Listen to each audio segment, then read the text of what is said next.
नमस्कार दोस्तों, स्वागत है आपका हमारे YouTube चैनल मार्ग ICS पर। और आज एक लंबे अंतराल के बाद हमारी मुलाकात हो रही है।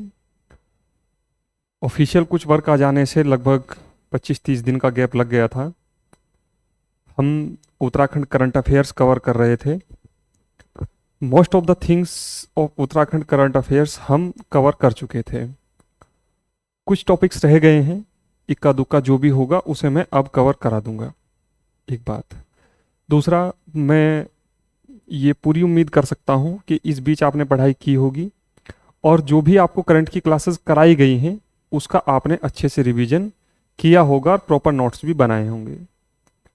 उत्तराखंड करंट अफेयर्स की जब हम बात करते हैं तो इसी संदर्भ में हम एक टॉपिक जो समसामयिक मुद्दों पर बजट का है उसे हम कवर बेसिकली कर लेते हैं कि बजट की क्या स्थिति है, कैसे उत्तराखंड के बजट को देखा गया, क्या उसके प्रावधान हैं या फिर उसमें क्या एग्जाम पॉइंट ऑफ व्यू से इंपॉर्टेंस रखता है, ये बात। तो इन चीज़ों को हम बेसिकली देखेंगे और उसके बाद फिर हम आगे अपनी चीज़ों को जो भी नेक्स्ट टॉपिक्स हमारे रहेंगे उन्हें कवर अप करेंगे। ठीक है, हम बात करते हैं उत्तराखंड बजट की। उत्तराखंड बजट, ठीक है। उत्तराखंड के बजट को पढ़ने से पहले एक टॉपिक्स आता है इकोनॉमिक सर्वे का, यानी आर्थिक समीक्षा का। आर्थिक समीक्षा क्या होती है बेसिकली, क्यों इसे बजट से पहले जारी किया जाता है, क्या होती है और किस संदर्भ में इसको देखा जाता है, ये देखना ज़्यादा जरूरी है। बजट को पढ़ना हम ऐसा कहेंगे कि लगभग अगर हम बजट को पढ़ रहे हैं तो हम ये मान के चलिए आपको 50% पढ़ रहे हैं अगर हमने इकोनॉमिक सर्वे नहीं पढ़ा है।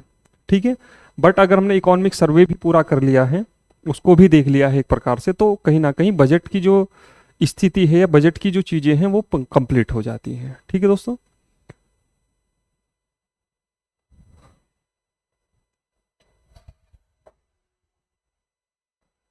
ये बात।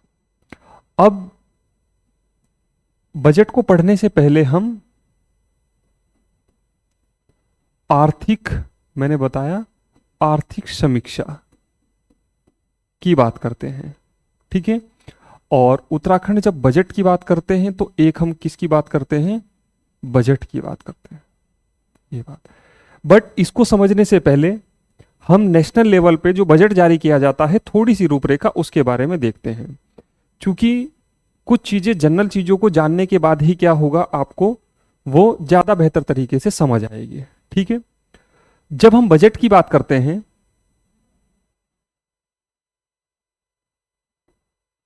ये है बजट। ठीक है, बजट क्या होता है बेसिकली, आगामी वित्तीय वर्ष का, आगामी वित्तीय वर्ष का आय व्यय विवरण, इसे हम क्या कहते हैं, बजट कहते हैं बेसिकली। ठीक है, और यहीं पर जब हम आर्थिक समीक्षा की बात करते हैं, आर्थिक समीक्षा की बात करते हैं तो पिछले वित्तीय वर्ष में, पिछले वित्तीय वर्ष में देश की वित्तीय स्थिति कैसी रही, स्थिति कैसी रही, इसकी बात करते हैं बेसिकली। ठीक है, आप जानते हैं कि बजट यदि 2025 में जारी हो रहा है तो ये किसके लिए है, बजट आगामी वित्तीय वर्ष यानी 2025 और 26 का बजट है। ठीक है, इसे आप ऐसे भी मान सकते हैं कि हम जानते हैं कि, या अगर नहीं पता है, मैं मान के चल रहा हूं लगभग सभी को पता है, जो वित्तीय वर्ष है फिनेंशियल ईयर हम उसे बोलते हैं, फिनेंशियल ईयर बोलते हैं बेसिकली। ये कब से स्टार्ट होता है, 1 अप्रैल या 1 अप्रैल से 31 मार्च तक, यानी यह जो बजट जारी हुआ ये कब से होगा? 1 अप्रैल 2025 से 31 मार्च 2026 तक का, ये बात। तो हम किसकी बात कर रहे हैं? इस बजट की बात करते हैं। इसी तरीके से नेशनल लेवल पर है। अभी जैसे भारत का बजट जारी होता है, क्योंकि सवाल वहां से भी आते हैं, तो जब चीजें वहां की आसानी से आप समझ पाओगे तो कहीं ना कहीं क्या होगा, इस चीज को भी आप अच्छी तरीके से देख पाओगे और समझ पाओगे। ठीक है। आर्थिक समीक्षा जो होती है वो मैंने बताया पिछले वित्तीय वर्ष की, यानी अगर 2025-26 का बजट हो रहा है तो आर्थिक समीक्षा किसकी आएगी? 2024 और 25 की। ठीक है, 2024 और 25 की, कि 2024 और 25 में देश की जो वित्तीय स्थिति है या फिर देश की जो इकोनॉमिकल कंडीशन है वो कैसी रही। यानी ये जो होगा आर्थिक समीक्षा कब से कब तक होगा? 1 अप्रैल 2024 से 31 मार्च 2025 तक। ठीक है। अब आपके मन में सवाल यह भी आ रहा होगा कि बजट जो जारी है वो कब होता है आपका? 1 फेब को। ठीक है, 1 फरवरी को बजट पेश किया जाता है, और इसी से एक दिन पहले यानी 31 जनवरी या 30 जनवरी को क्या आ जाता है हमारा? इकोनॉमिक सर्वे आता है। ठीक है। दोनों को जारी कौन करता है? वित्त मंत्रालय, भारत का वित्त मंत्रालय है, तो वो जारी निर्मला सीतारमण जारी करते हैं। बजट को निर्मला सीतारमण, और आर्थिक समीक्षा को जो जारी करते हैं वो कौन करते हैं? हमारे चीफ इकोनॉमिक एडवाइजर, ये वित्त सचिव जारी करते हैं। ठीक है। चूंकि यहां पर लिखा है 31 मार्च, तो एक साल में कितने क्वार्टर होते हैं? एक साल में लगभग कितने क्वार्टर होते हैं? 4। ठीक है। April to June, July to September, October to December, और जैन टू मार्च। ये इनकी बात बेसिकली होती है। तो जब 1 फरवरी को हमारे यहां बजट जारी होता है या पेश किया जाता है, तो जो इकोनॉमिक सर्वे है 3 महीनों का, तो जो 3 क्वार्टर हैं ये 3 क्वार्टर, इनका तो क्या होता है? कंप्लीट हमारे पास क्या होता है? डाटा होता है। बट इसका क्या है? एडवांस एस्टीमेट इसे बोलते हैं हम, एडवांस एस्टीमेट। ठीक है।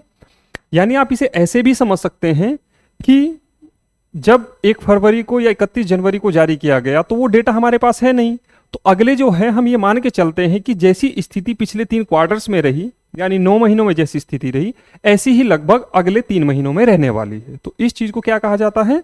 Economic survey. और वो एडवांस, मोस्पाई हमारे यहाँ एक मंत्रालय है, ministry of statistical programme implementation, महत्वपूर्ण मंत्रालय है, तो वो इस एडवांस एस्टीमेट को बेसिकली देता है। ये बात आपको ध्यान रखनी है। तो लगभग आपको ये बात कहीं ना कहीं समझ आ गई होगी। अब हमने ये नेशनल लेवल पे क्या बजट की एक ताना बाना, क्या बजट की एक रूपरेखा होती है उसके बारे में जाना, और उसके अतिरिक्त जब हम देखते हैं कि चीजों को उत्तराखंड के संदर्भ में जब हम चीजों को समझेंगे तो अब हम समझेंगे कि क्या है। ठीक है। अब आते हैं हम उत्तराखंड के बजट की बात। जब हम आर्थिक समीक्षा की उत्तराखंड के बारे में हम बात करते हैं तो आपको मैं बता दूं कि आर्थिक सर्वे बेसिकली किन किन महत्वपूर्ण टॉपिक्स की बात करता है। ठीक है। अभी उत्तराखंड का बजट कौन सा जारी हुआ है? 2025 और 26। ठीक है, फरवरी में पेश हुआ है ये बात। और आर्थिक समीक्षा जो आई है कायदे से किसकी आनी चाहिए थी? 2024 और 25 की। बट 2024-25 की नहीं आई है। आर्थिक समीक्षा किसकी आई है? 2023 और 24 की। ठीक है, हो सकता है सरकार का अपना कुछ कैलकुलेशन का कुछ कंडीशंस रही होंगी, डेटा कंप्लीट नहीं होगा, तो उससे पिछले साल की जो हमारी लबोलबाब स्थिति रही उसको कहीं ना कहीं एक रिप्रेजेंट किया गया है आर्थिक समीक्षा के माध्यम से। अब इसमें क्या है बेसिकली, तो हम इसके बारे में मोटा मोटी बात कर लेते हैं कि इसमें लगभग किन चीजों की बात की गई है। ठीक है, जब हम आर्थिक समीक्षा की बात करते हैं तो सबसे पहले हम बात करते हैं विकास दर की। विकास दर की, फिर हम बात करते हैं जीडीपी या जीएसडीपी। ठीक है, उसके बाद हम बात करते हैं विभिन्न सेक्टर। अब मैं एक एक थोड़ा थोड़ा इनके बारे में बताता चलूंगा, हालांकि ये विभिन्न सेक्टर का योगदान। ठीक है, विभिन्न सेक्टर्स का योगदान। नेक्स्ट हम बात करते हैं मौद्रिक स्थिति की। नेक्स्ट हम बात करते हैं फसल पैटर्न या इसे क्रॉपिंग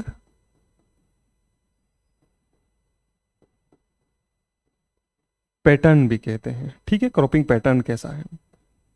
इसके अतिरिक्त हम बात करते हैं आपका जो हमारे बात है विलेज वाइब्रेंट प्रोग्राम की। उसके नेक्स्ट हम बात देखते हैं मल्टी डायमेंशनल पॉवर्टी इंडेक्स, और उसके अतिरिक्त हम नेक्स्ट देखते हैं फिर आपका पीरियोडिक लेबर फोर्स सर्वे। ये बेसिकली किसकी बात करता है? बेरोजगारी की। बेरोजगारी, ठीक है, बेरोजगारी की। एमपीआई क्या है, वीवीपी क्या है, पीएलएफएस क्या है, तो इनको बारे में मैं आपको अलग से भी क्लास में एक एक टॉपिक करके बताऊंगा। तो बेसिकली आप यहां पर एक, क्योंकि डेटा आधारित ही ये लगभग क्लास होगी, तो इसको आप समझने का प्रयास करेंगे कि इसी तरीके से ब्लैक एंड व्हाइट चीजों में ही समझते चलेंगे, बट हम एक एक चीजों की बात करते चलेंगे। ठीक है, ये लगभग इन चीजों की हमें बात करनी है जिसको हम देखेंगे। ठीक है, सबसे पहले हम बात करते हैं विकास दर की कि विकास दर क्या रहा।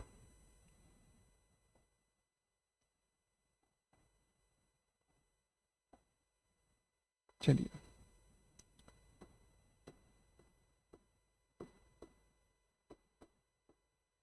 विकास दर, ग्रोथ रेट बेसिकली से इंग्लिश में बोलते हैं कि ग्रोथ रेट क्या रही हमारी।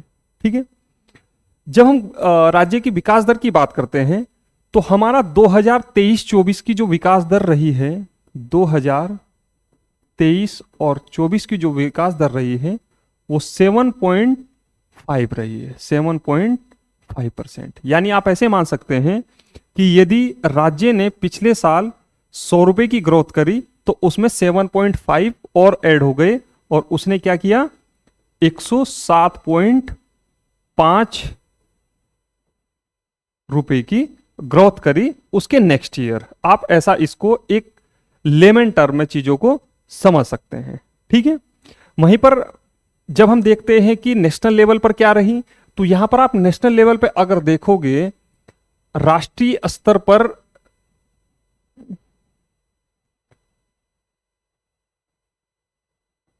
जब हम राष्ट्रीय स्तर की बात करते हैं तो यहां पर जो राष्ट्रीय स्तर पर विकास दर रही वो क्या रही, 7.3%। 7.3%, यानी आप देख सकते हैं कि कहीं ना कहीं क्या बोलते, जो राज्य की विकास दर है वो राष्ट्रीय विकास दर से काफी तो नहीं कह सकते, लेकिन हल्का सा अंतर कहीं ना कहीं उसमें है, और उससे ज्यादा उसने ग्रोथ की है।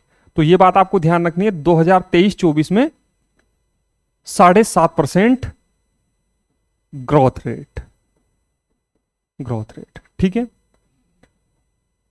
नेक्स्ट ईयर जब आप फेब 2026 में अगला बजट देखेंगे तो वहां पर जो इकोनॉमिक सर्वे आएगा वो किसका आएगा, 2024-25 का।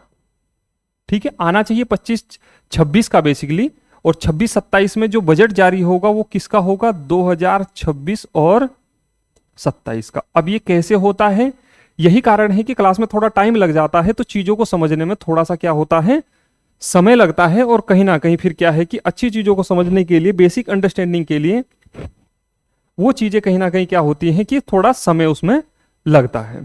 ठीक है, ये बात है। ठीक, अब दूसरे इसकी हमने क्या बात करी थी, दूसरा टॉपिक हमारा क्या था, जीडीपी या जीएसडीपी। सेकंड टॉपिक की हम बात करते हैं, जीडीपी या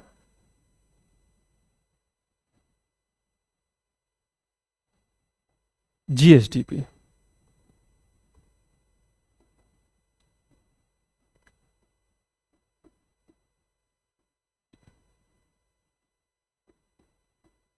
जीएसटी, ठीक है।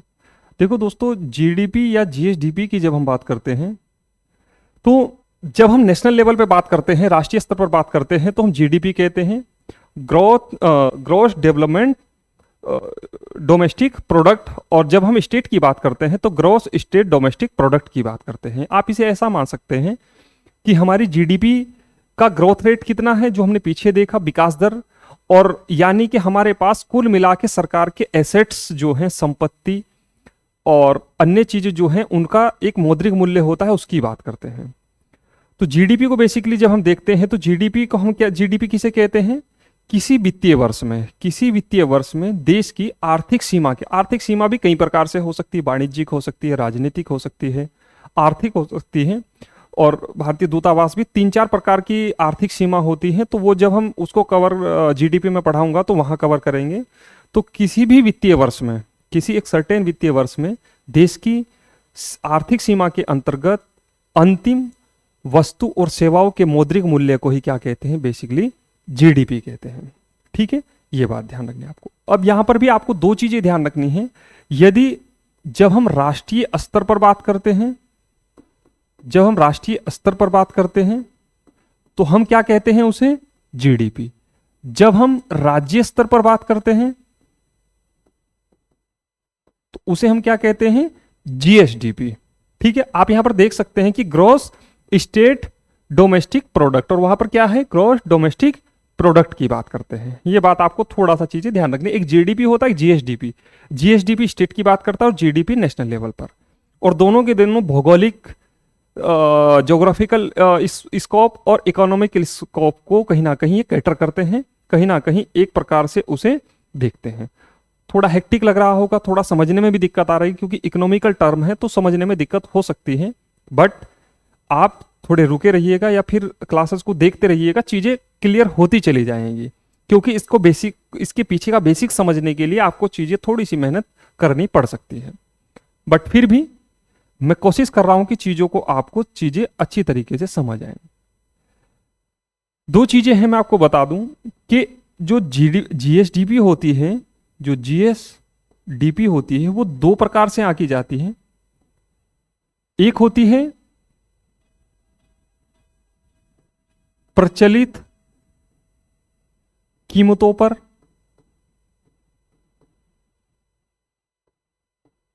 या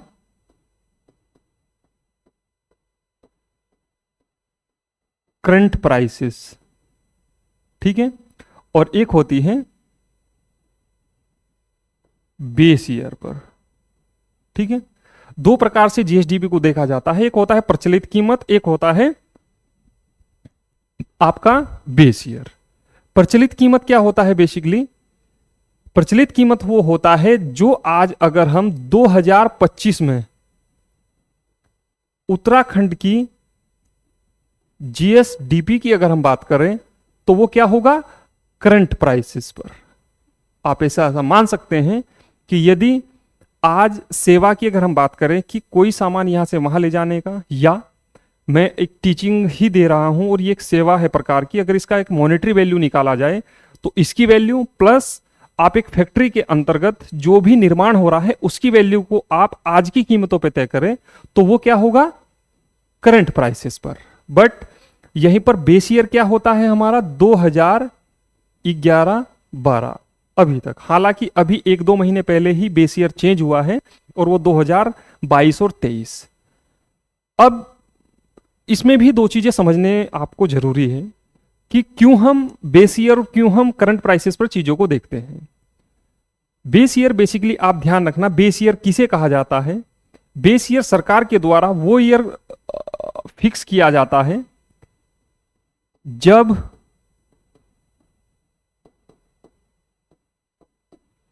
कीमतों में ज्यादा उठापटक या अप एंड डाउन न रहा हो, ठीक है। राष्ट्रीय स्तर पर देश की और राज्य स्तर पर स्टेट की जो एक्चुअल जीएसडीपी या जीडीपी का जो ग्रोथ रेट या फिर जो चीजें आती हैं वो कहां पर किससे आती है, बेसिकली इससे एक्चुअल पिक्चर सामने आती है। यानी आप ऐसा समझ सकते हैं कि अगर करंट प्राइसेस पर हम जीएसडीपी को देखते हैं तो वो आपको बहुत ज्यादा बढ़ी हुई दिख सकती है। उसका एक कारण क्या हो सकता है कि मॉनेटरी वैल्यू को मेजर करते हुए उसमें क्या हो सकता है कि कहीं ना कहीं कीमतों में बहुत ज्यादा ऊंचाई हो तो आप जीएसडीपी भी आपको बहुत ज्यादा चीजें दिखाई दे सकते हैं, ठीक है। बट उसी वैल्यू को जब हम बेस ईयर पर मापते हैं तब हमें एक्चुअल स्थिति पता दिखाई देती है। यानी अगर आज हमारे पास कुछ सेवाओं और वस्तु का उत्पादन हुआ है और उनकी वैल्यू हम आज के ईयर में नापें यानी 25 में नापें या फिर 2011-12 में उनकी क्या कीमतें रही होंगी तब मापें, तो आप देखेंगे कि आज कीमत बढ़ी हुई दिखाई देंगी और उस समय कीमत घटी हुई दिखाई देंगी। तो ये डिफरेंस आपको देखने को मिल सकता है। तो इसीलिए कहीं ना कहीं जो एक्चुअल पिक्चर है वो कौन प्रदर्शित करता है, बेस ईयर, ठीक है। ये बात चूंकि जब बजट जारी हुआ तो उस समय जो बेस ईयर था वो क्या था, 2011-12 ऊपर भी लिखा है। बट नेशनल लेवल पर जब हम देखते हैं तो अभी हाल ही में राष्ट्रीय स्तर पर बेस ईयर चेंज करके क्या कर दिया गया है, 2022-23, ठीक है। आई होप मैंने जो भी आपको बताया कि बेस ईयर क्या होता है बेसिकली और करंट प्राइसेस पर या फिर करंट ईयर पे क्या होता है, ये चीज आपको अच्छी तरीके से समझ आई होगी।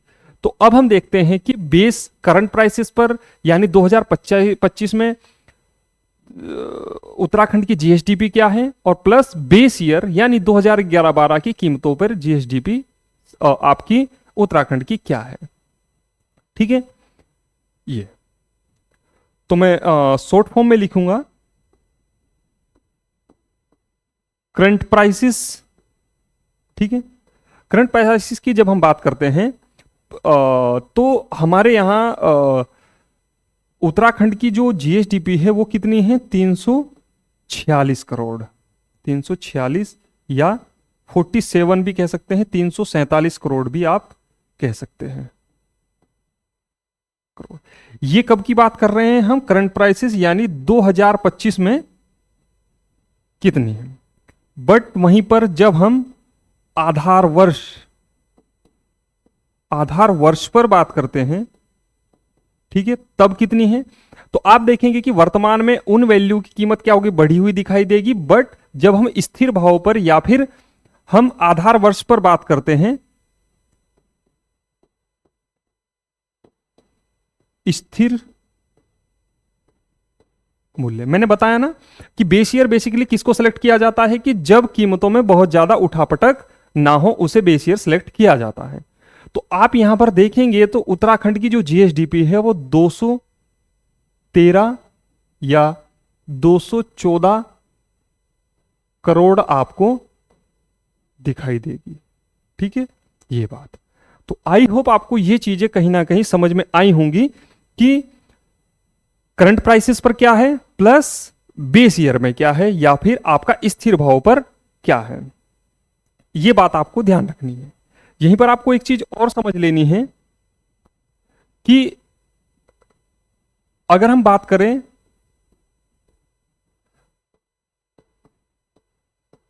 सबसे ज्यादा जीएसडीपी में जो योगदान देता है, सबसे ज्यादा जीएसडीपी वाला जिले की हम बात करते हैं तो वो कौन सा है? हरिद्वार। और सबसे कम की अगर हम बात करें वो कौन सा है? रुद्रप्रयाग। ये बात आपको ध्यान रखनी है, ठीक है। सबसे ज्यादा जीएसडीपी की, या हम जीडीपी की बात करें, जीएसडीपी या, देखो जीडीपी और जीएसडीपी में आपको कंफ्यूज नहीं करना है, मैंने पहले ही आपको बताया है कि जीडीपी नेशनल लेवल पर और जीएसडीपी स्टेट लेवल पर। अब आप कहने लगे कि जिला लेवल पर क्या होगा, तो जिला लेवल पर भी हम जीएसडीपी भी कह सकते हैं और जीडीपी भी कह सकते हैं। आप ऐसा मान के चल सकते हैं कि जब हम नेशनल लेवल पर देखते हैं तो हम देश की बात करते हैं, बट उसी देश में 28 स्टेट्स भी हैं, तो उन्हीं 28 स्टेट्स का भी कुछ ना कुछ जीएसडीपी रहा होगा। और उन्हीं 20 स्टेट्स में, जैसे उत्तराखंड में क्या है कि 13 डिस्ट्रिक्ट हैं, तो उनका भी अपना कुछ जीडीपी होगा, वहां पर भी कुछ वस्तु और सेवाओं का उत्पादन होता होगा। तो इसी प्रकार जब हम देखते हैं तो देश का क्या है उसे आप गूगल कर लीजिएगा, वहां से मिल जाएगा। बट हम करंट प्राइसेस पर जब उत्तराखंड की बात करते हैं तो 346 करोड़ है। बट मैंने बताया कि आधार वर्ष चूंकि 2011-12 में उन वस्तु और सेवाओं की क्या वैल्यू रही होगी, तो 2013 और या फिर 213 और 214 करोड़ की बात करते हैं। यहीं पर उत्तराखंड में भी 13 डिस्ट्रिक्ट हैं, तो 13 डिस्ट्रिक्ट में भी कुछ कुछ, क्योंकि भाई आंकड़े तो नीचे से आते हैं ना, तो वहां पर भी कुछ स्टेट की क्या रहा होगा। तो सबसे ज्यादा जीएसडीपी आप देख सकते हैं कि औद्योगिक स्थान हो, सेवा हो, हर की पौड़ी हरिद्वार जो है पर्यटन क्षेत्र में जितना भी पर्यटन के क्षेत्र में जितना भी फैब्रिकेट वहां से होता है, ऐसे ये जाता है ऐसे, तो हरिद्वार से ही जाता है, आप अच्छी तरीके से देख सकते हैं। तो सबसे ज्यादा वस्तु और सेवाओं का जो उत्पादन है वो कहां पर होता है? हरिद्वार में होता है। और सबसे कम कहां पर होता है? हमारा रुद्रप्रयाग में होता है। हरिद्वार और रुद्रप्रयाग लगभग सिमिलर में, सबसे ज्यादा और सबसे कम में आपको कई जगह ये आंकड़े देखने को मिल जाएंगे, तो ये याद रखना भी आसान हो जाता है। जैसे आप देखते हैं कि जनसंख्या के तौर पर 18,22,000 कुछ आपकी हरिद्वार की जनसंख्या है और 42,285 कुछ समथिंग अराउंड रुद्रप्रयाग की जनसंख्या है। तो जनसंख्या में सबसे ज्यादा कौन? हरिद्वार, और सबसे कम कौन? रुद्रप्रयाग। तो आंकड़े बहुत ज्यादा आपको इससे सिमिलर दिखते हुए मिल जाएंगे, ठीक है। नेक्स्ट टॉपिक्स को हम इसे सम अप करेंगे, वाइंड अप करेंगे अगली क्लास में, क्योंकि क्लास काफी लंबी हो गई है।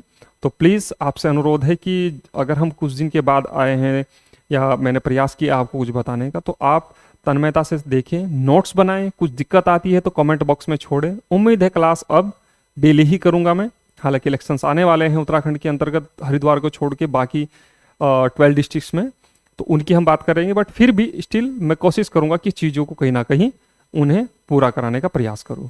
और इसी के साथ अब मैं एक एग्जाम सीरीज भी शुरू करने वाला हूं, जिसमें आपको पर्टिकुलर जो पिछले ईयर्स में पेपर्स हुए हैं उनको मैं सॉल्व कराने का प्रयास करूंगा। Thanks for watching. मिलते हैं हम अगली क्लास में, तब तक आप चीज़ों को बनाए रखिएगा।